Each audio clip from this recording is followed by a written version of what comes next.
নারায়ণগঞ্জে লোমহর্ষক নারকীয় 7 মার্ডারের 11 বছর পার হলেও বিচার কার্যক্রম শেষ না হওয়ায় আদালতের রায় কার্যকর হয়নি।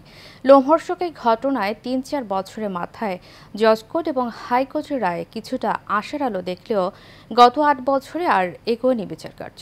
এতে হতাশায় ভুগছেন নিহতের পরিজন। তাদের চোখে মুখে এখন একটাই জিজ্ঞাসা, কবে শেষ হবে বিচার? বিস্তারিত জানাচ্ছেন নারায়ণগঞ্জ প্রতিনিধি রোমান চৌধুরী সুমন। ঢাকা নারায়ণগঞ্জ লিং রোডে অপহরণের পর 2014 সালের 30 এপ্রিল বন্দরে শীতলক্ষ্যা নদীর তীর থেকে ভেসে ওঠে নারায়ণগঞ্জ সিটি কর্পোরেশনের তৎকালীন প্যানেল মেয়র নজরুল ইসলাম, আইনজীবী চন্দন সরকার, তার ড্রাইভার ইব্রাহিম সহ 7 জনের মরদেহ। চাঞ্চল্যকর এই 7 খুনের সাথে র্যাবের 3 কর্মকর্তা সহ একাধিক সদস্যের জড়িত থাকার ঘটনায় সারা দেশে তোলপাড় হয়।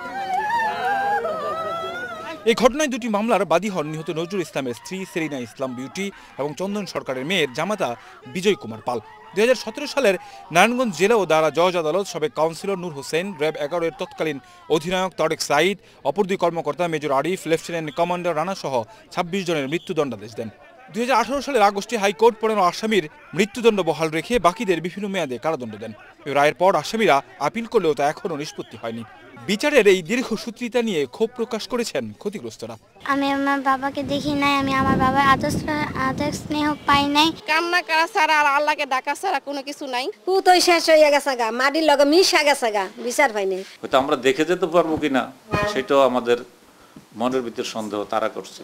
নিম্ন আদালতে রায় হয়েছে, রায় হওয়ার পরও 8 বছর যাবৎ কেন রায় কার্যকারিতা হয় না?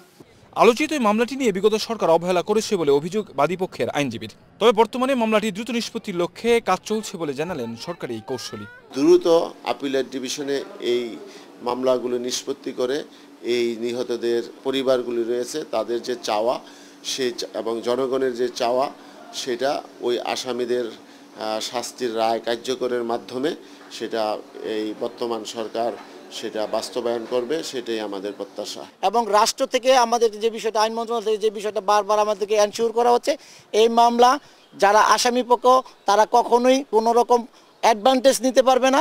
এদিকে নিহত স্বজন ও নারায়ণগঞ্জবাসীর প্রত্যাশা, 7 খুনের ঘটনা যেমন নারায়ণগঞ্জকে কলঙ্কিত করেছিল, খুব দ্রুত এর বিচারের রায় কার্যকর হলে লেপন হবে সেই কলঙ্ক ও শান্তি পাবে হত্যাকাণ্ডে নিহত হওয়া স্বজনদের পরিবার। কাউসার আহমেদ, এশিয়ান টেলিভিশন।